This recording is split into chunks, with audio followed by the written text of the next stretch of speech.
Hey, what's up, everybody? This is Charles Sabans, and welcome you guys to another episode of the DREAMERSPRO show.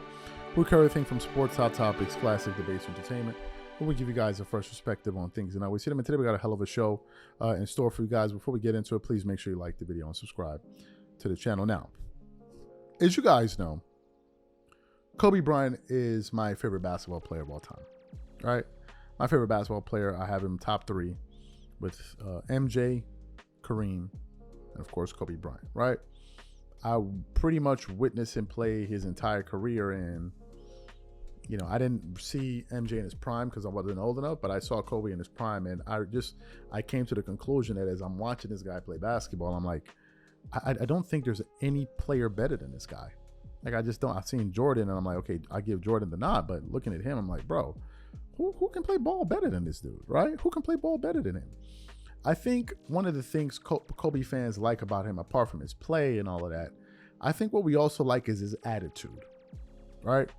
Kobe was a very forceful guy. He was very, what was it? He was very aggressive, and we liked his competitive fire, right? We liked the fact that Kobe was like, look, nah, we're not friends. We're not going to be fraternizing on the court.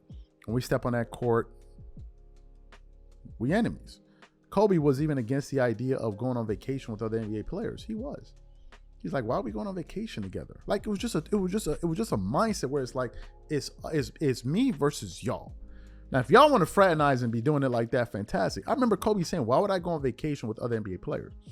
And Kobe, based on the research that I know about him, his vacations essentially went like this: him and his family, which I think is supposed to be, and then the rest of his summer he was spent working out. He wouldn't go out. He was even against the idea of working out with other players because he wouldn't want them to see any of his moves.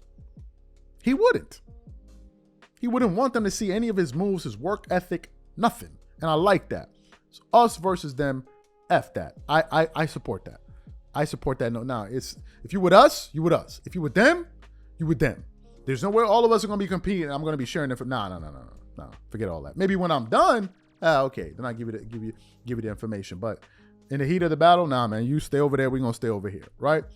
That was that's how I view it. So what happened this morning? I came across an audio of Kobe Bryant, and I didn't hear this audio. I've never heard this clip before, and I was surprised, right? But in a very good way. It was basically Kobe in the heat of a battle against what featured the Lakers versus the San Antonio Spurs, I believe in the 2002 playoffs. And there was a particular move where Shaq went up to try to dunk the ball on Tim Duncan, but I think he missed the dunk. They get back to the bench, and Kobe was like, put that BS, you know what, in the rim next. I was like, yes, that's the energy we talking about. So for those of you who didn't hear that clip or have never heard it, want to play it for you now. It's only like a 15-second, 14-second clip, and then we're going to come back and continue on the show. Take a listen to Kobe Bryant right here. Kobe Bryant. Hey, get that in your goddamn hole. Get that in your goddamn hole. Can we just all agree that Kobe was a bad? Like, can we just agree? Like, how you not feeling that? How you not feeling that energy? Like, how you not feeling that? Like, I don't know, man. Maybe when you're a Kobe fan, MJ fan, you just got to have a certain type of, I don't know how you're not feeling that. Like, I'm all about that, right? Matter of fact, let me read some of the things that people were saying to under the comments. One person said, Kobe owned the Spurs so much. Another person said, Kobe the MFN GOAT, LMAO. Somebody said, LeBron couldn't say this to Shaq. Another person said, Kobe was just different. Another person said, real dog. Another person said, they don't make them like this anymore. Another person said, people don't know Kobe was a real Spurs, you know what, not Shaq. Another person said, pure dog. One other person said, Kobe was a monster. Another person said, I've never seen Shaq get stopped before. One final person said, I didn't know Kobe talk like this, right? That's what that person said, right? So you heard what the people who saw the video had to say. Now here's some facts for you guys as it pertains to that series. Shaq, as you would have it, the Lakers actually won that series 3-1. And Shaq actually carried Kobe throughout that. I'm a huge Kobe fan, but you know, Shaq was a monster, man. And a lot of people say Shaq carried Kobe, and I think in this series he did. Let me give you some of Shaq's numbers. Shaq, that series, averaged 21.4 points per game, 12.2 rebounds, 3.4 assists. Then Kobe, who got carried, he averaged 26.2 points per game, 5.4 rebounds, 4.8 assists. But, of course, I know he probably did that with some very inefficient shooting, because that's probably was going to be the knock on him. Well, Shaq shot 44.7% from the field. Kobe Bryant shot 45.5%,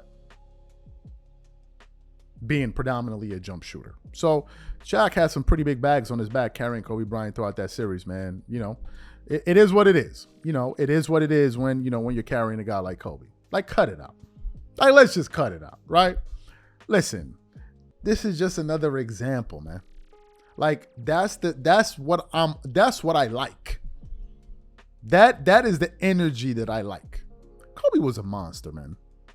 Kobe was a monster. He was. And there's so many reasons why I have him as the third greatest player of all time. Maybe that was a Freudian slip. I can't even say the word. Freudian slip. It's one of the reasons I got him in my top 3. And I have so many cases. Kobe Bryant beat more 50-win teams than Magic Johnson did in the playoffs in his entire career. Kobe did it in 2 seasons.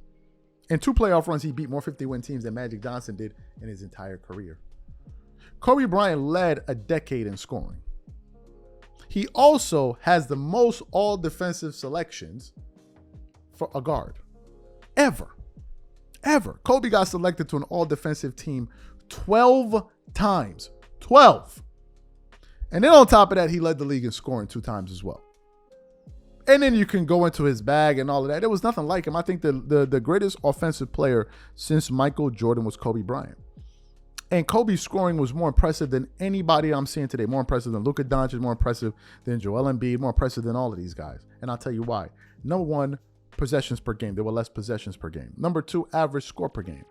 When Kobe was scoring 35 a game, the average score per NBA game, I think, was 96, 97 points per game. What's the average score in an NBA game today? 112, 114 points per game? So there were less possessions. There was stingier defense. There was less space. And he was still shooting with 45% from it. Do you know how hard it is to shoot 45% from the field with that spacing as a jump shooter? Do you know how hard that is to do? Do you understand how hard that is to do? Kobe wasn't a driver, right? Kobe shot like 42% outside of 7 feet.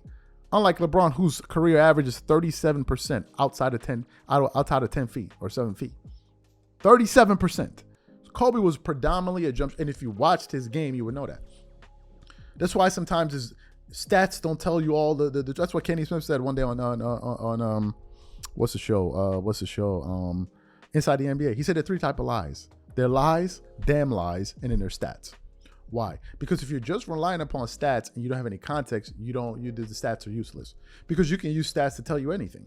Like that guy who did the show talking about the article talking about the Michael Jordan steals were inflated and all of that stuff. He went on ESPN and came up with some type of, report that said that Kobe Bryant was the 5th less clutch player in the NBA, and then Dirk Nowitzki was more clutch than him, and then he had some bench player or whoever it was, I think Rudy Gay, as the most clutch player in the NBA. So then Tracy McGrady asked him, so you would take Rudy Gay over Kobe Bryant?